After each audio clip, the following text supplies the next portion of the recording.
காஞ்சி பெரியவர் மகிமையை சொல்லும் சம்பவங்களோடு மதுரை அனுஷத்தின் அனுகிரகம் நிறுவனர் நெல்லை பாலு அவர்கள் தொகுத்து வழங்கும் ஸ்ரீ மகா பெரியவா மகிமை சிறப்பு தொகுப்பு. வறியவருக்கு உணவு வழங்குவது மூதாதையருக்கு திதி கொடுத்த புண்ணியம் கிடைக்கும். மதுரையில் கடந்த 4 வருடங்களாக ரோட்டோரத்தில் வறியவர்கள் மற்றும் மனநலம் பாதிக்கப்பட்டவர்களுக்கு தினமும் 300 பேருக்கு மதிய உணவு வழங்கும் திட்டத்திற்கு நீங்களும் உதவலாமே. மேலும் தொடர்புக்கு மதுரையின் அட்சய பாத்திரம் டிரஸ்ட் சேர்மன் நெல்லை பாலு 9442630815. ஹரஹர சங்கர, காஞ்சி சங்கர, காமகோடி சங்கர. எல்லாம் வல்ல நம் ஜெகத்குருவின் திருவருளால் இந்த நாள் இனிய நாளாக அமைய அன்பு பிரார்த்தனைகள்.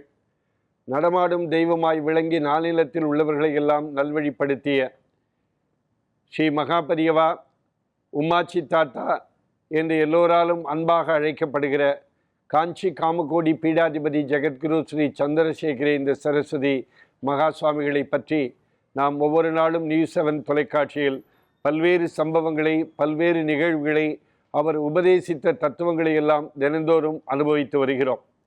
இன்றைக்கு உலகத்தில் இருக்கிற அத்துணை காஞ்சி மகா பெரியவருடைய பக்தர்கள், காஞ்சி மடத்தினுடைய பக்தர்கள், இன்றைக்கு காஞ்சி மாமுனிவர் இன்றைக்கு இல்லை என்றாலும், ஸ்தூல உருவத்தில் இல்லை என்றாலும், இன்றைக்கு விக்கிரக உருவத்தில் பல்வேறு இடங்களிலே நமக்கெல்லாம் அவர் அருள் பாலித்து வருகிறார். காஞ்சிபுரத்திலே நீங்கள் மகா பெரியவரை அவருடைய அதிஷ்டானத்தில் தினந்தோறும் காலை தொடங்கி மதியம் வரைக்கும் மாலையிலேயும் தினந்தோறும் அவருக்கு தீபாராதனை மற்றும் பல்வேறு வைபவங்கள் நடைபெற்று வருகின்றன. 12 to 12:30 மணிக்குள் தினந்தோறும் அவருடைய அதிஷ்டானத்திலே மகா தீபாராதனை காட்டப்பட்டு, அது இன்றைக்கும் பல ஆயிரக்கணக்கான மக்கள், வேத விற்பனர்கள் தினமும் போய் அந்த இடத்திலே கூடி நின்று பெரியவாளை நேரடியாக பார்ப்பது போல, பெரியவா உமாச்சி தாத்தா எங்களை காப்பாற்று என்று வழிபடுகிற, வேண்டுகிற சம்பவங்கள் இன்றைக்கும் என்றைக்கும் நடைபெற்று கொண்டே இருக்கிறது. காஞ்சி மாமுனிவர் 15 ஆண்டு காலம் இருந்த தேனம்பாக்கம் என்கிற இடத்தில் அவர் உபயோகித்த மேளா, பல்வேறு பொருட்கள் அங்கு இருக்கிறது. அங்கு மகா பெரியவாருக்கு ஒரு விக்கிரகம் இருக்கிறது. நிறைய வேத பாடசாலை மாணவர்களுக்கு வேதம் கற்றுக் கொடுக்கப்படுகிறது. அதே போல இன்றைக்கு தேனம்பாக்கம் போல பக்கத்திலே 100ஆண்டு மண்டபம் மகா பெரியவருக்காக ஓரிக்கையிலே எழுப்பப்பட்டிருக்கிறது. அங்கே நாம் எப்பொழுது விரும்பினாலும் அந்த 100ஆண்டு மண்டபத்திலே போய் மகா பெரியவரை தரிசனம் செய்யலாம். அங்கே வியாழக்கிழமை தோறும் மட்டுமன்றி நிறைய சம்பவங்கள், நிறைய நிகழ்வுகள் தொடர்ச்சியாக நடைபெற்று கொண்டிருக்கின்றன.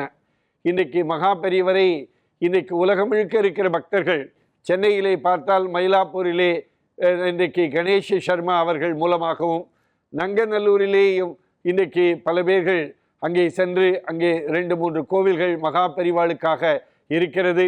அங்கேயும் போய் மகா பெரிவாளை இன்றைக்கு பக்தர்கள் வழிபட்டு கொண்டிருக்கிறார்கள். அமெரிக்காவிலே பார்த்தால் அமெரிக்க அன்பர்கள், மகா பெரிவா பக்தர்கள் அப்படியே அந்த ஆண்களும் பெண்களுமாக நம்ம சாஸ்திர சம்பிரதாயப்படி உடை உடுத்தி கொண்டு பெரிவாளுக்கு அனுஷ வைபவத்தை தொடர்ச்சியாக அழகாக நடத்தி கொண்டிருக்கிறார்கள். அதே போல மதுரையிலே சொக்கி குளத்திலே காஞ்சி சங்கர மடம் இருக்கிறது, திருவண்ணாமலையிலே இருக்கிறது, அதே போல கோயம்புத்தூரிலே இருக்கிறது.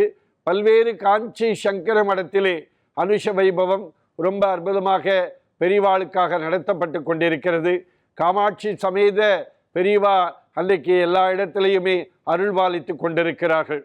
மதுரையிலே எப்படி காஞ்சி சங்கர மடம் சொக்கிகுளத்திலே இருக்கிறதோ, பெசன்ட் ரோட்டிலே இருக்கிறதோ, அதை போல மதுரையிலே SS காலனியில் ஸ்ரீ மகா பெரிவா கிரகம் என்று மதுரை SS காலனி எண் 13 பொன்மேனி நாராயணன் ரோட்டிலே ஒவ்வொரு வாரம் வியாழக்கிழமை குருவாரத்தன்று மகா பெரிவாளுக்கு புஷ்பாஞ்சலியும், அனுஷ வைபவத்தன்று பக்கத்தில் இருக்கிற SMK திருமண மண்டபம் அல்லது பிராமண கல்யாண மண்டபத்திலே அனுஷ வைபவம் ரொம்ப பிரம்மாண்டமாக ஒரு 300-400 பேர் பங்கேற்று ஒவ்வொரு பக்தர்களும் பெரிவாளுக்கு அபிஷேகத்திற்கு தேவையான பூஜை சாமான்கள் எல்லாம் வாங்கி கொண்டு வந்து இன்றைக்கு சமீபத்திலே அனுஷ வைபவம் நடைபெற்றது. ரொம்ப அற்புதமாக அனுஷ வைபவம். ஏனென்றால் அனுஷத்தில் அவதரித்து அனுஷத்திலேயே சுவாமிகள் முக்தி அடைந்த சம்பவத்தை நினைத்து பார்க்கிற பொழுது அப்படிப்பட்ட மதுரை பொன்மேனி நாராயண் ரோட்டில் அமைந்திருக்கிற மகாபரிவா கிரகத்திற்கும் நீங்கள் இதை பார்த்து கொண்டிருக்கிற பெருமக்கள் வியாழக்கிழமை தோறும் மாலை 6 மணி முதல் 7 மணி வரை அந்த உற்சவம் எல்லாம் நடைபெறும். அதில் மகாபரிவா அவர் பயன்படுத்திய பாதுகை காமாட்சி எல்லா தெய்வங்களும் அந்த இடத்துல இருந்து கொண்டு பக்தர்கள் நிறைய பேர்கள் வந்து வழிபட்டு கொண்டிருக்கிறார்கள். விரைவிலே மதுரை அழகர் கோவில் அருகே பொய்கை கரைப்பட்டியில் மகாபரிவாளுக்கு ஒரு திருக்கோவில் அமைய இருக்கிறது. நம்முடைய காமாட்சி சமேத மகாபரிவாளுக்கு ஒரு 20 சென்டிலே ஒரு திருக்கோவில் பெரிவாளுக்கென்றே அமைய இருக்கிறது. ஆன்மீக அன்பர்கள் இந்த பெரிவா திருக்கோவில் அமைவதற்கு ஒரு சதுரடிக்கு 3500 வீதம் என்னுடைய செல்பேசி எண் 9442630815 இந்த எண்ணிலே ஜிபே அனுப்பி 2 சதுரடி 3 சதுரடி 5 10 என்றும் 1 லட்சம் ரூபாய்க்கு மேல் பணம் அனுப்பியவர்கள் பெயர் கல்வெட்டிலே பொறிக்கப்பட இருக்கிறது. அங்கே ஒரு முதியோர் இல்லமும் யாத்ரிகா நிவாசம் சேர்ந்து கட்டப்பட இருக்கிறது.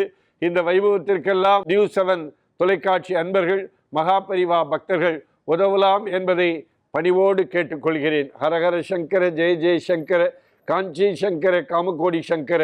எல்லாம் வல்ல நம் ஜெகத்குருவின் திருவருளால் இந்த நாள் இனிய நாளாக அமைய அன்பு பிரார்த்தனைகள். ராம் ராம். ஓம் ஸ்ரீ மகாபரிவா திருவடிகளே சரணம்.